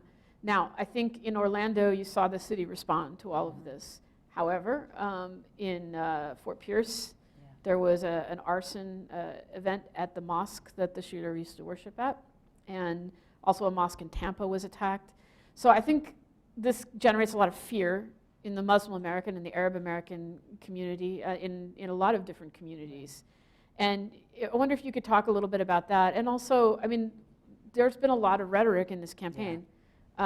That's given people that set the stage, and for this to be an echo chamber. And I wonder if you could talk a little bit about that. I do. I can, and I talk about it not just because I'm Arab American. We're Milkite Christian, my family, but I actually want to talk about it as a homeland security policy and some of the challenges or how we think about it in terms of homeland security and counterterrorism. I do want to thank the mayor, and as you're sitting there, I'm like, gosh, I hope you've memorialized this, because I know it's hard to do, but you don't know, for generations, people will want to hear your story just to learn from it, and including the mistakes. Have these little handwritten notes from each of the press conferences, and I kept a journal for the first 4 weeks. I mean, just to Peter's point, sorry to digress, but just to Peter's point, so they said, what makes a resilient society? So I teach on resiliency, and one of the attributes is a very rigorous lessons learned. And I know you will look back and know you did things right and wrong, or there were questions about the police waiting, and whether that was right or wrong, but just thinking about the obligation to, unfortunately, the next mayor. And so it just, and I had been, this idea of Orlando, I had actually been in Orlando 2 months before doing a speech to your police department on counterterrorism and how to think about it, because they are so serious about it, and was the first time I got a flavor for the non-Disney Orlando. I have 3 kids. The Disney Orlando, there's better than the Disney Orlando if you have 3 kids. And it's an amazing city, and you just don't if you just go in, fly in, go to Disney and back, and that vibrancy was really captured. And I think that's what really helped the city in terms of that sort of sense of sort of we're in this together, that we're all victims, we're all unified in the response. And so in some ways, in this lessons learned, your immediate reaction in terms of who you were reaching out to in the community, so that they could be not the first spokesperson, but the second, third, or fourth spokesperson. I think the challenge for mayors that might not be as sophisticated as you is, who are those spokespeople? You will find people on the other side. We certainly know that, and a lot of times it's not the imam. The Muslim community is as diverse as any other. So you ask, who represents the Jewish community? Well, it's not necessarily the rabbi, right? I mean, and so figuring out who's the leading, Muslim doctor in the community who can come out, who's the leading, big business owner and stuff. And so having multiple voices as well that aren't just through the religious lane, because in some ways the Muslim community is as diverse as the Christian and the Jewish and other communities. I will say, and we were talking about this before, I mean, the extent to which this Islamophobia and the Muslim bashing in this campaign is so outside the mainstream of a bipartisan sense of what is Homeland Security cannot be underestimated or underscored enough. I mean, there's, for good or for bad, there is an establishment national security, Homeland Security community. It has, from the moment George Bush went to a mosque a few days after 9/11 to a very rigorous outreach by your former boss and the predecessor to my boss at the Department of Homeland Security, to what mayors have learned, which is community outreach through your diverse communities is important. They've actually, mayors have taken on the department because they don't like what we do with immigration, some of our immigration policies, because they know that outreach and getting communities to come out is the most important thing rather than immigration enforcement. So it's just a complete outlier. And what I'd like to remind people, though, is it's an outlier not only because we are a diverse nation and we need to be respectful of other religions. It's actually, if you ask people in counterterrorism and Homeland Security, sort of what makes America safer, I'll never say safe, I always say safer, because we just can try to minimize risk, is our oceans really help. Let me just tell you, you cannot drive from Dorchester to Damascus, so what's going on in Europe is very, very different. But the other attribute from a security perspective is our capacity as a nation through not perfect, I will admit that, but our capacity to integrate the other. So you look at Los Angeles with the Mexican community, and you look at my city, Boston, with the Irish, who basically, and they're proud I'm saying this, they run the city, or Dearborn with the Muslim community. That capacity to create generations of immigrants that are invested in America's safety and security is really probably our most successful and in some ways accidental Homeland Security strategy that has reduced the risks. And so the more we do, if we do things to alienate those communities or radicalize those who are not, or as you were saying, the complicated nature of some of these cases, it looks like a couple of them have behind the ISIS is some sexual orientation aspects to it. It's sort of questioning their sexual orientation. Certainly that's the case in Orlando. So just thinking about our outreach to communities as being an important part of our efforts, and the extent to which this bashing of certain communities or the profiling or what you're even hearing from I'm just going to say it, from Giuliani, who certainly should know better, is really just so outside of a bipartisan acceptance of how we go forward after Katie, cases do you like agree this. with that? I actually do. I was going to say one of the unique things I have in my role as being in Congress is when I do international travel, the embassy can allow me to speak to foreign officials with sort of a partisan voice. The embassy doesn't like to do that themselves. They try very hard not to. And over the course of the last year, I go to the Middle East probably every month or so, meeting with foreign officials. They want to talk to me most of all about the rise of Donald Trump and what that means for America, what that means for them, the likelihood of his success, what his sort of anti-Muslim rhetoric means. And I take that opportunity to actually dispel some myths that it's somehow either a majority of America or even a majority of the Republican Party that believe the extreme views of the interpretation of what he's saying, to put a nuance on it. Some people I know who can be very conservative on the immigration front, and therefore even, out there in America aligned with Donald Trump, don't necessarily agree with his rhetoric of the anti-Muslim rhetoric. I definitely agree that it's not helpful from a security standpoint to be so divisive with that world, with the Arab world in particular. We've thought about that a lot on the Hill, at least among the staff, that it's made it a little bit harder. So I would agree that sort of the national security, I think, general view of the last year has not been particularly helpful to our safety. Does it hurt resilience too, is the question, here at home? I study a little bit less the community resiliency. I would have Right. to assume so. If the voices are divisive and you're putting neighbor against neighbor, that is not going to be helpful to a community rising up out of potentially bad situations. How much do you think, one thing too, going back to the nature of the threat, a lot of the recent attacks have been self-radicalizing American citizens. So it's not necessarily a foreign threat in that sense. It's a self-radicalizing group of Americans. Absolutely, and that's, I think, one of the Is that what we're going to see in the future? Hopefully not. Yeah. Hopefully we can figure out a way to solve the problem before it gets to a point that we can't stop the threats that are out there. I think that is anybody that is particularly disillusioned or doesn't feel a strong community. You don't have to be an American citizen or not an American citizen. I think you're susceptible to the kind of messages that these violent organizations can put out. And I think the difference with the terrorist organizations we have right now, they're just exceptionally good at it, and particularly with ISIL, have taken sort of their media campaign to a whole new level that anybody's susceptible. And when we're getting briefed, and that's one of the benefits that we have on the Hill, is the agencies come and will explain to us what they're seeing is, it is self-radicalization, and it knows no citizenship. Juliet, now that you've sort of changed sides here, at least in the terms of whether you're a public official or press, how much responsibility should the press have to people like Mayor Dyer when something happens? Is it their job to calm the public, and do they have a civic responsibility?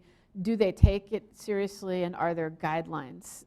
Well, I can only speak from where I work, which has had mistakes, and certainly people, they're sort of election focused right now, and that's CNN. I also used to write columns for my local paper, so for the Boston Globe. So I know sort of both extremes. I mean, I'm surprised how they do want to get it right. I mean, in other words, that reporters, they want to get it fast, but they also want to get it right. And so part of the obligation, and I think you heard it in the mayor, is like you need to get, you can't get your numbers wrong. I mean, that's what I see kill. I was on the government end during the BP oil spill. We got our numbers wrong with how much oil was spilling. We never recovered from that. So got to get your numbers right. And so you taking the time to figure out the bad news about 50 is, and I think, so I probably see it less. I think it was the first time I had ever been down to an event. CNN had asked me to go down. I mean, you do see just the sort of vulture aspects of it. I'm more of an analyst, so I'm like, essentially watching TV and then going on air, which I think just has to be managed by a really aggressive thing. Something I saw Orlando do, which is also a helpful lesson learned. So there's so many rumors going around, and I will tell you there was a rumor, one, that the body that you mentioned might have been a second shooter. Remember, they couldn't identify the body. So that was one rumor. And then the other one was whether the SWAT team had taken too long to go in. And that started to be a little bit of a narrative. And what you guys did on Twitter was really important, which is you acknowledged that you understood that there was that rumor mill, so that you didn't look like you were stupid and didn't know that everyone else is talking about this, right? Like the point you made in the morning. So we are aware, we are aware that there is one more body to be identified, or we are investigating this. So in some ways, by acknowledging it, you sort of protect yourself, even though you're not buying into that narrative. I think that's something that, because public safety tends to be slower than social media and Twitter trends, is something that public safety has to get better about, which is you see it coming. You can't act like it's not happening, right? And so just acknowledging it even, I think, is So were you really watching key. the Twitter trends, Mayor? Were you Yeah. keeping track of what was popping up? Yeah, he wasn't, but she was. Somebody was. They would not say I'm the social media guru of the city of Orlando. Can I just respond to one thing on the Sure, yeah. press, though? We, as the city, wanted to get out a lot more information than we ultimately did in the early time frame, because the FBI had an active investigation, and their Right. thought process was, if we're trying to figure out if there are other people that are involved here, if they know intimate details of what happened in the club during the night, and we can interview them and they have information that has not been yet conveyed to the public, that's part of our case. So the fact that they went in and we had most of the victims cleared by 2:30, or what was going on in bathrooms and all of that type of stuff, we would have loved to have put more of that information out there, but our hands were kind of tied by the FBI. And even the explosive devices part of that, they didn't want us to do that, and I ended up at a press conference by myself a couple days later and just went ahead and told that and to get it out there, because without that part of the narrative, if you don't know that we think there's explosives in there, again, you're left to speculate, why did you wait so long? And in the way things move today, that story could be set before you have a chance to set it straight. That's exactly right. At this point, I would like to invite the audience to ask questions, but Peter, if you'd come back up, I'll give you my chair, and I'm going to come over to the podium so I can field questions. So if you have a question or a comment, if you would please identify yourself, what you do or who you're with, and pose your question. Again, if you're going on a monologue, I may cut you off. So Lisa, please, Lisa Sims.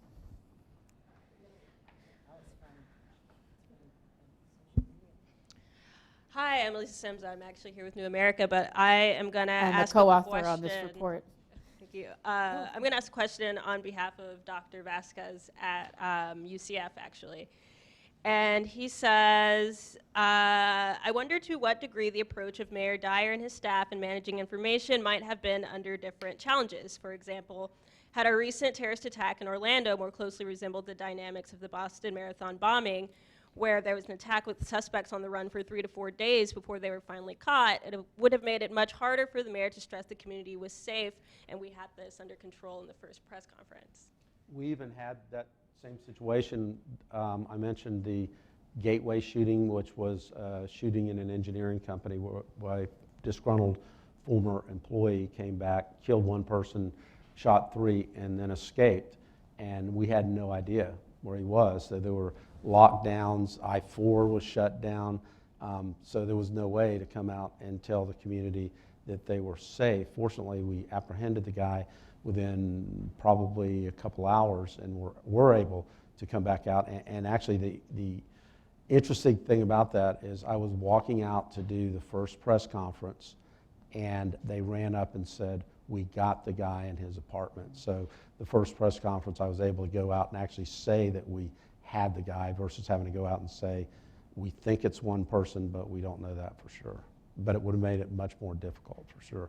And I think in your study, actually, there's talk about the shootings that occurred over a period of time in this general area. In this city, which the Beltway sniper case was not actually considered a terrorist attack because there was not a political or ideological motive involved. However, it is instructive as to how something that takes place over a long time with a lot of uncertainties. There's been a lot of studies, social science studies, that say it's much more traumatizing for the affected population when you have something that takes place that has so many unknowns, where people don't know who the shooter is, why the victims are being chosen. So I think something like 50% of people in one study were showing signs of PTSD, even if they didn't live in the immediate affected areas. So yeah, it's a much more difficult challenge, I think. Julia, did you have something to add to that? No, I mean, I think that is absolutely true, because I think the fact that they didn't find the Sarnoff brothers for 4 days added to the stress. But just back to the point, you know, that you were going to, I wrote down your great line, defined by the response, that's resiliency is being defined. And I think that was true also for Boston. I mean, the story, you know, we say Boston strong, which I really don't like because it makes it think, you know, it was just a good mood that, you know, a strong Irish stock to, you know, that got us through it. Really what it was there were 3 people that died at the Boston Marathon. Like, oh, close to 300 people were sent to area hospitals. No one died. So for a city looking at those numbers, that's, I mean, in my world, those are incredible numbers. I mean, and you can't say it's good news, but when you look at the alternatives, it was incredible news. So in many ways, thinking about the response writes the narrative. rest of it can be stressful, but I think the narrative of Boston was also written by the response. I would add one thing on the challenge of those incidents that drag out is you can't do what we talked about earlier, which is put out truths to control the narrative. Instead, what you have, and we can see this in whether it's the incidents we mentioned, to move out of the realm of terrorism. Think about when the Malaysian airliner crashed. Instead, the narrative becomes the hunt for the narrative. It becomes speculation, competing theories, and that's the feeding frenzy. And then in turn, that's what both social media, but to be blunt, what cable news specializes in, and they bring on the different competing narratives and try and have kind of the contention around it.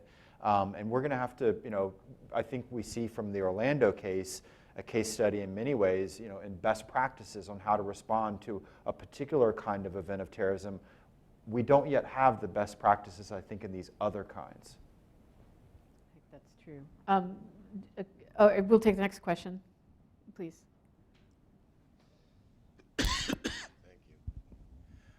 I'm Jeff Stein from Newsweek magazine. This has been a fabulous panel. I want to salute the mayor in particular for telling his very instructive and poignant story. I found it very moving myself. But I'd like to go back to something that Peter said earlier in the subject of InfoWars, particularly with Russia. I think you said, Peter, that the answer is to bury the lie in a sea of truth. Did you say that? Well, we're actually, yeah. That's also a tactic that we may be seeing, arguably, with some of the massive data dumps, too. And yet, someone else cited a study or some observations that when you're confronting someone in an argument, and the more facts you lay out, the more they dig in and resist. So how can you, Peter, or anyone untangle this sort of contradiction here in terms of dealing with, let's say, the Russian info war? And China, it applies to China as well. I think that what we're getting at is not just a sea of truths, but a sea of voices, which is what you were speaking about in the Orlando case. There was multiple different channels. I don't mean TV channels, but channels of information coming from the government, and yet they were fairly consistent in their messaging. What is both the skill of the Russian information warfare campaign targeting elections? And look, it feels new to Americans right now, but it's happened. It's a playbook that's been used in Ukraine and Hungary, arguably targeting Brexit. Is that by the very nature of these elections, there isn't unity, there is sides. And so, and this may be something to hear from the others about, I've been disappointed, but in some ways maybe not surprised by the reaction, which is instead of looking at this operation and the hacks that accompany it as sort of an attack on America as a whole, it quickly was moved into a partisan lens. Even down to the fact of whether you think the Russians did it or not. We've got, on one side a political candidate, on the other side we've got basically the entire cybersecurity community, the FBI, the intelligence community, but still it's sort of flown into partisanship. That makes this, I think, tougher if you don't have that. If you are already divided, it's very hard to be resilient. Just goes back to the success of that tool set. I'll just add from the sort of the partisan perspective, I think this feeds back into something we were talking about earlier, in the extent to which something like that became partisan and was not seen as a problem for America and something we should push back against as an American security threat. You sort of lost a lot of the security officials on the Republican side, I would say, from that argument. I mean, I know a lot of people that was sort of the moment when we can't stand for this anymore. I will add to it, I think from my perspective, we have a particular problem with the Russians in that they obviously perfectly willing to deal in falsities, and America doesn't really want to. That's not how we behave. And yet we have multiple problem sets on the IO sphere. I see it. You have the Russian and the nation state propaganda machines that are very complex and have been around for 50 to 100 years, and they know what they're doing. We find it sort of distasteful to think of American government doing something to counter that. And then the other side of that is, the way ISIL and other terrorist groups can use propaganda through sort of their networked and lowest, delegate the ability to tweet and send out messages to the field level, whereas we still have this knee-jerk reaction that because every tactical tweet can be a strategic problem for decision makers in America, we've got to pull up the counter messaging to the highest levels of governance. So you've got to have a White House decision on how to counter the message of, an ISIL tweet.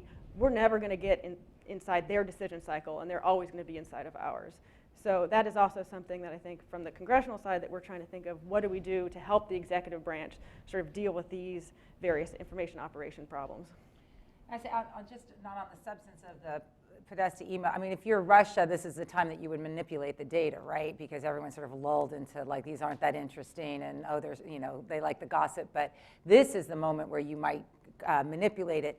But I want to remind people that there's a second wave, which I find, the real rigging, which is the tax on the state and local apparatuses that do the voting. I think that storyline is getting lost in the sort of sexiness of the politics. But if you, as a structural aspect of U.S. governance, we have about 9,000 electoral systems in America between local, county, state.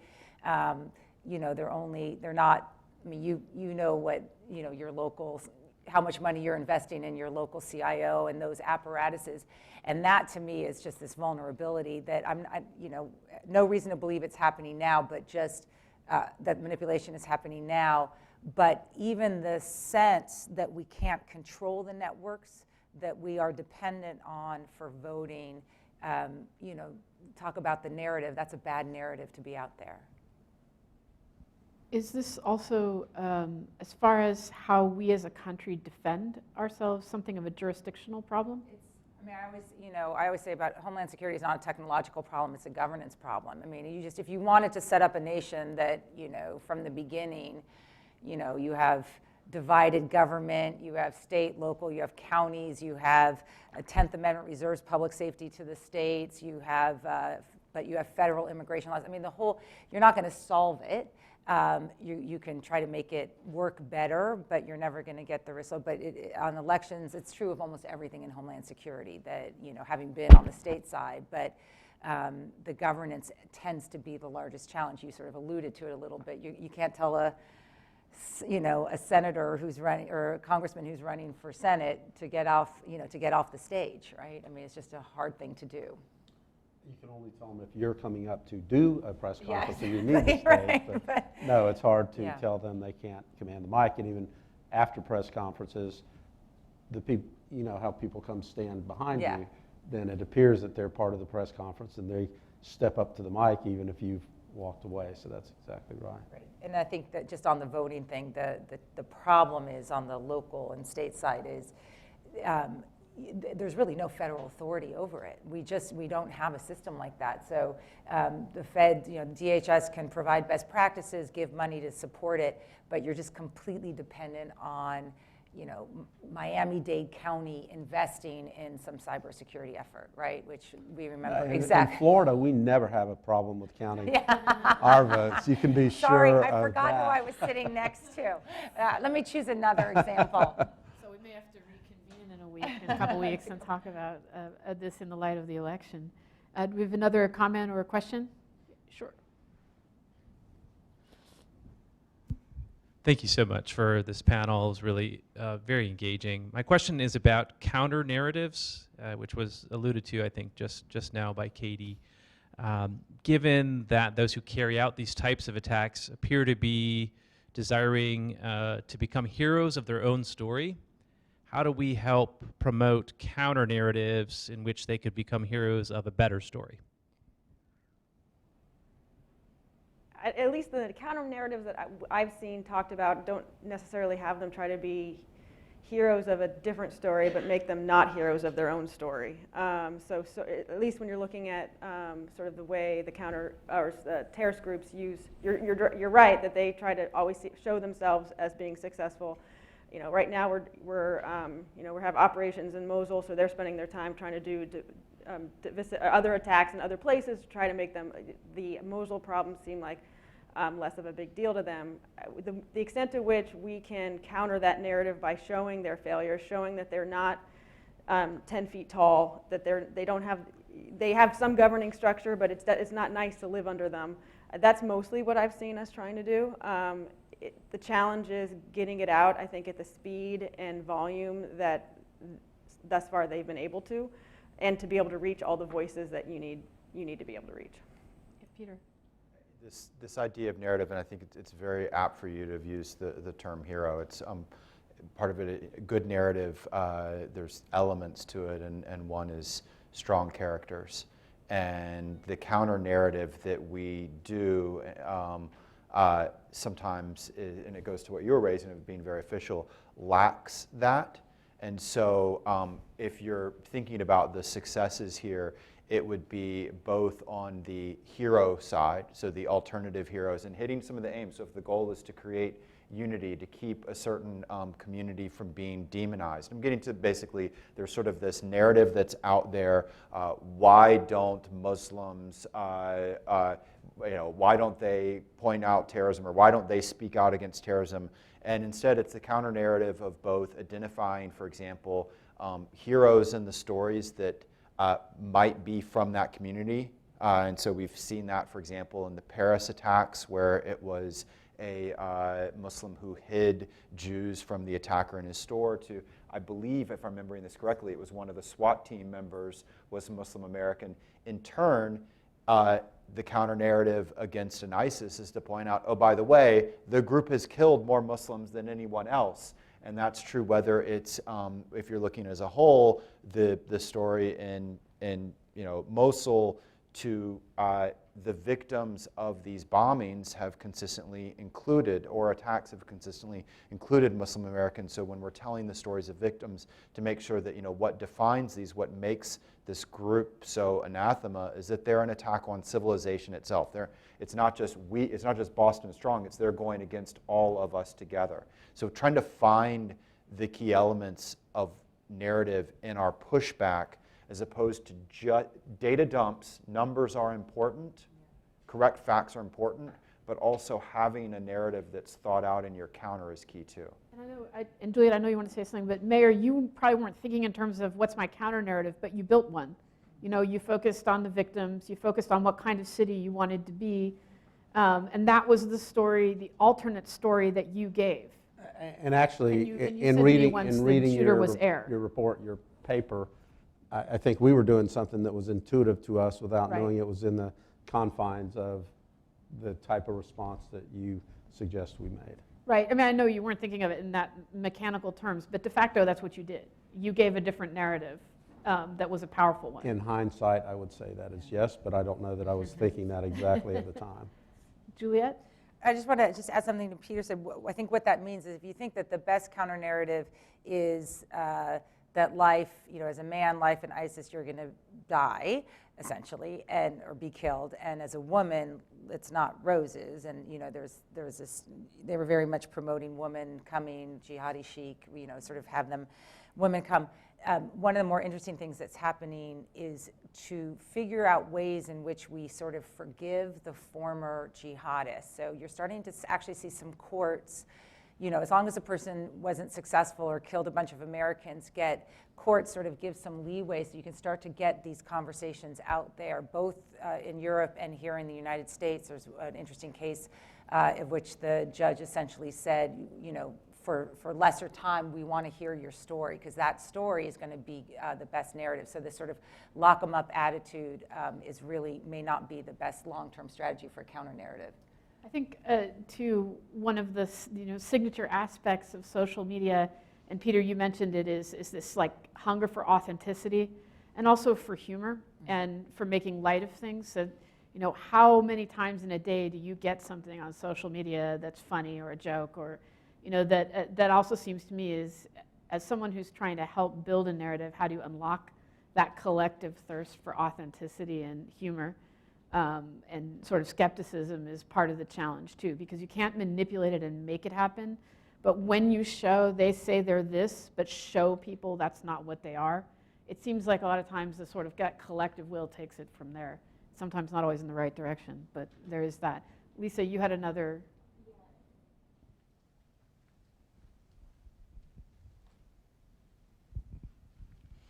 I actually have another question from the University of Central Florida audience, and this is from a student. Mayor Dyer, are you comfortable with current plans for a scalable Twitter public relations response should the Pulse-like attack have occurred during a workday rather than at night? It would have been a far different experience and communication challenge if it would have happened during the workday, and Heather and I were talking about it earlier today, that not only would we have had the communication aspect, but we'd have had thousands of employees in businesses instead of being in the middle of the night with nobody around except the people that were inside the Pulse nightclub and the first responders. So it would have been a totally different reaction, and although I don't think if it would have been at 11 o'clock, the bar would have been open, so at least that aspect would have been different. But there would have been certainly a lot more challenges. I think our protocol is still right in terms of how we would do that, but certainly the other organizations that are gathering information and conveying information, and the amount of social media that would have been out there retweeting or tweeting to begin with would have been a far more difficult experience for us. Is that sort of social media and communications exercise part of national level exercises, Juliet? When we practice at a national level for incidents, are they exercising that aspect of it? Yeah, it is, but I think, look, you can't put lipstick on a pig. If your response is not good, and you're not going to make it look pretty by a really strong communication strategy. So you essentially need both, but it's taking longer than I think most people like to get the social media viewed as probably, I don't want to say it's more significant than local news, but as significant. And so that chain is just taking longer of sort of what does it mean to be out there with tweets? Who are the people doing it? Do they know how to do it? Are you live tweeting? Do you know how to do it? And so that's going to maybe be, I don't want to say a generational shift, but as police chiefs get younger, as others, that's going to be, they're going to have grown up with Facebook and Twitter. They're going to feel much more comfortable than it being an alien thing. But it's still taking too long, I would say. Katie? And I just wanted to add, on the federal level, we sort of have the challenge that we recognize with the FBI, which is that is not closest to the people. It doesn't necessarily have the authenticity. If you have, whether it's out of big state or out of the FBI to be talking about an incident, or out of DHS, it's just one of the challenges. On the national security side, we were talking about counter narratives. It's really hard to think about the U.S. government sending out a whole bunch of tweets about how great it is in the West and how awful it is under the caliphate. It just doesn't necessarily, it's not the voice that should necessarily be doing so. So I mean, we're constantly thinking about who should be the sort of the step above that should be sending that message. But even that, then who's the clearance of the content? It gets very complicated very fast, and then you get back to the problem of how do you make it as fast as you need it to be able to counter the messages that the enemy can put out very fast. No more questions. I'm just going to pull us back. One more. I'm just going to pull us back to the hero point again, just to say that when we looked at what happened in Pulse, remember we have a shooter who was actively trying to make himself the hero of his own story, or what he thought heroic was. And the reason that didn't get out in real time was because Facebook took it down. Some of it was probably community rules that were automated, and some of it was probably done with a human touch. So I would just point out that the social media companies, again, do have a responsibility and a role here, and one that's going to be constantly evolving as the threat and the perpetrators change, and also as the technology changes. Again, live streaming launched 2 days before this attack on Facebook. So this is not going to be static. It's going to be changing. But they have a role to play in not letting someone who's advocating for this kind of criminal violence make himself the hero. So it's not. And Lisa, you had another question from our audience, our remote audience. This is from Dr. Vasquez again, and it's for Peter Singer. he says that I've heard prisoners talk about the use of cell phone cameras and other devices by U.S. troops have complicated U.S. and allied military operations in the field. Are you familiar with similar stories that you can share? And if this is a problem, is it an issue that the U.S. military is doing a better job at dealing with? Sure, so it's definitely an issue, and I think it's a great illustration of this idea there's no more secrets, or at least the secrets have a shorter half-life.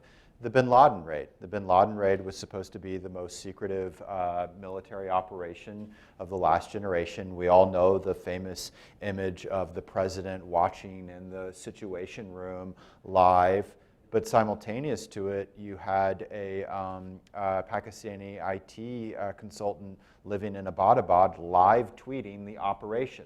And so, if that's happening, and this is several years back, we're moving forward to, as you were mentioning, Facebook Live, and like we see that. That's, again, to go to the election, you have this, why can't we keep our operations in Mosul secret?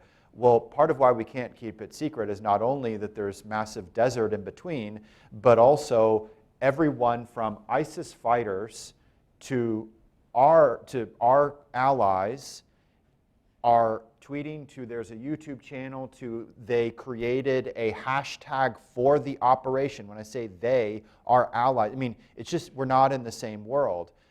This, though, presents, I wanted to circle back to what you raised, Sharon, of, you said media companies sort of need to regulate this, need to control, but this is a new question for them and what they let out.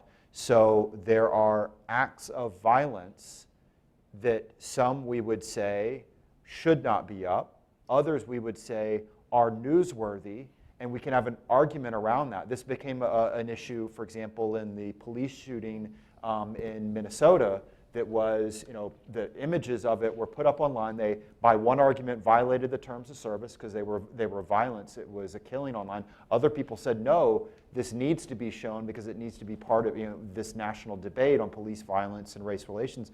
The challenge is these companies are the ones being asked to determine this. One, are they well equipped to do it? Two, do we want them to do it? Three, do they want to do it?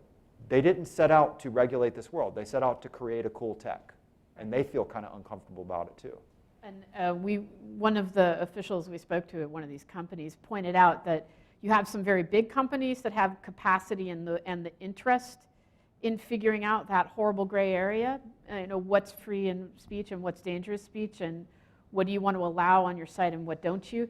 But he pointed out there are also a lot of social media companies that are, little more than a guy in the garage with a server, and who neither has the capacity nor the interest to regulate what is being posted. And so it may not even be the case that you can regulate or control, because not everything that's being seen by all of us has someone moderating it that wants to control it. So that's an element here too. In the scenario that the mayor laid out of, we had this one case of it being at night, a group that we all clearly disagree with, but you gave another scenario of, a killing in daytime, how that might be different, including if the video of it gets out, how the reaction, the politics of it might be different.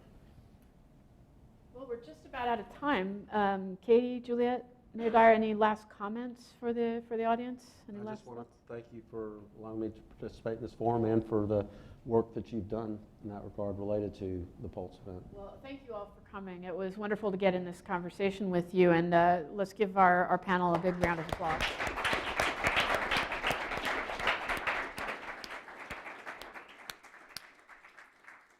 And for who are here in person, for our audience that joined us remotely, thank you for tuning in and sending us questions. For those of you who are here in